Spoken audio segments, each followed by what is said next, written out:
एक vote bank साठी सगळं केलं जायचं, मात्र आम्ही तसं केलं नाही. आम्ही संपूर्ण जाती धर्माचा विचार करतो. मला वाटत नाही की तसं आहे. देशाचं बजेट हे देशाचं बजेट असतं आणि त्यात कुठल्याही जाती धर्माच्या बद्दल काही विशेष केलेलं नसतं. काही घटकांना मदत करण्याची भूमिका असते. महाराष्ट्रातही बजेट मांडताना अशाच भूमिका प्रत्येकाच्या असतात. त्याच्यात राजकारण बजेट मांडताना कधी होतं असं मला वाटत नाही. आज काय झालंय की त्यांना काहीच लोक प्रतिसाद देत नाहीत आणि त्या भीतीपोटी अशा काहीतरी लोकांच्या भूमिका आता शेवटचे टप्पे 2 राहिले त्यात घेत आहेत. एक मुद्दा असाही आहे की आजारी असल्याचं कारण सांगितलं जात आहे. आपल्यापर्यंत काही माहिती आहे? संपर्क आहे का? नाही, मला काही माहिती नाही. ते आजारी आहेत का नाहीत याची मला माहिती नाही. ज्या वेळेला अजित पवार असं काही छगन भुजबळ नाराज आहेत, अजित पवार नाराज आहेत, भुजबळ साहेब नाराज आहेत हे आम्ही ऐकत आहे. बाकीचे कोणी नाराज आहेत याचा मला माहिती नाही. काही संपर्कात वगैरे आहेत का? नाही हो, माझ्याकडून संपर्क माझ्याशी कोणाचा मात्र संपर्क ज्या वेळेला अजित पवार असं काही काळासाठी अज्ञातवासात जातात किंवा संपर्काच्या बाहेर असतात, अचानक आजारी झाल्याचं सांगतात, त्याच्यानंतर महिनाभराने 15 दिवसांनी काहीतरी राजकीय भूकंप होतो. या वेळेला काही तसा घडेल असा आपल्याला अंदाज वाटतो का, किंवा काही वेगळं घडेल असं शक्यता आहे का? एक पहिलं म्हणजे राजकीय नेत्यांनी अज्ञातवासात गेलं त्याची एवढी चर्चा करण्याची गरज नाही. प्रायव्हसीची गरज असते.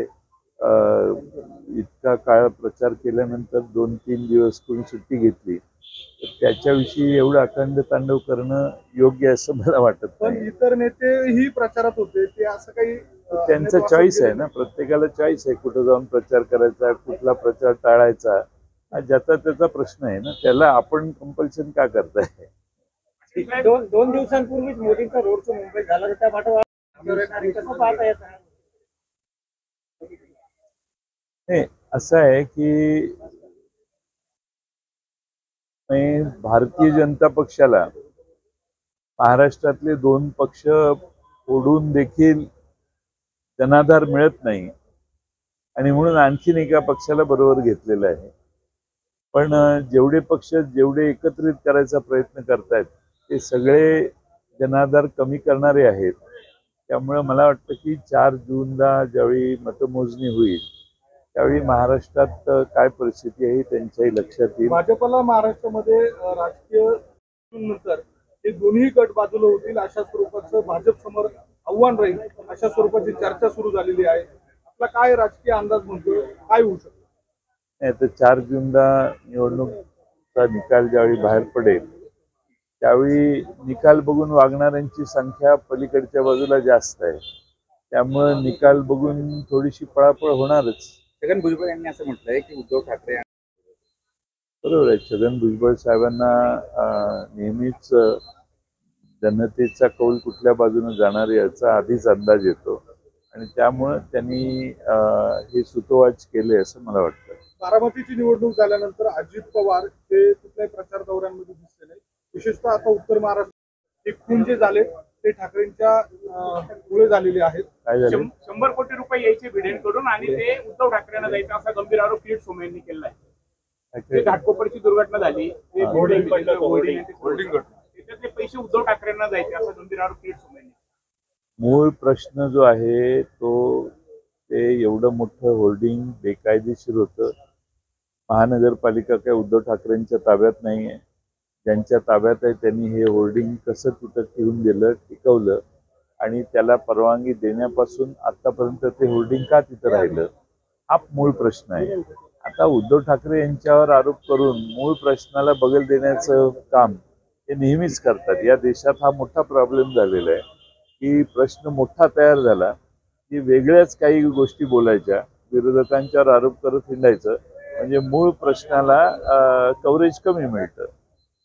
भाजपसोबत शिवसेना आणि राष्ट्रवादी ठाकरे नावाचा ब्रँड सोबत असतो, मात्र इतर सर्व काळामध्ये जर बघितलं तर तो ठाकरे नावाचा ब्रँड बरोबर नव्हता. राज ठाकरेंच्या नावानं तो घेण्यात आलाय. त्याचा काही इम्पॅक्ट होईल असं वाटतंय का? नाही, बाळासाहेब ठाकरेंचा ब्रँड उद्धव ठाकरेच. दुसऱ्या कुणाच्या बाबतीत तेवढी ब्रँड व्हॅल्यू येणार नाही जेवढी आज उद्धव ठाकरेंना आहे.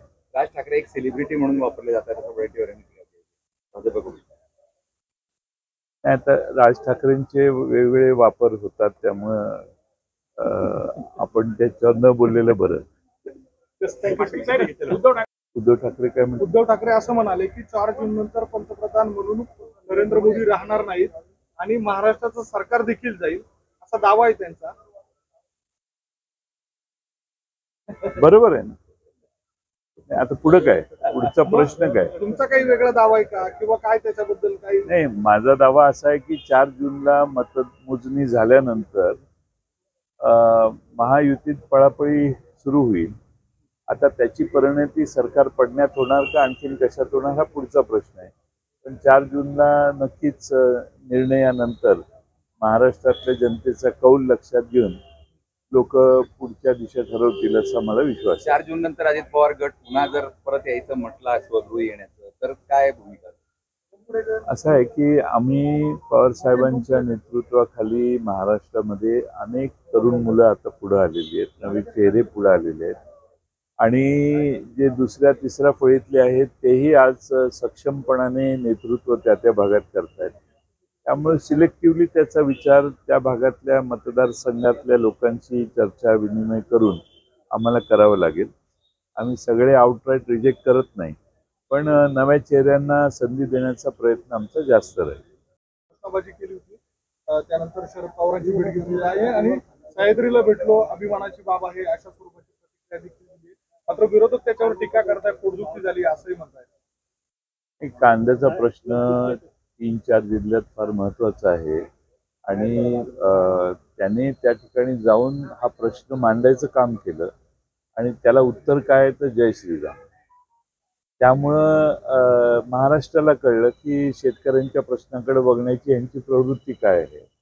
यांना कशाचंच उत्तर देता नाही आलं की जय श्रीरामाशिवाय दुसरं काही सुचत नाही आणि त्यांनी जी भूमिका घेतली ती शेतकऱ्यांच्या वतीनं घेतलेली आहे आणि त्याचं धाडस आहे, त्याचं कौतुक आहे.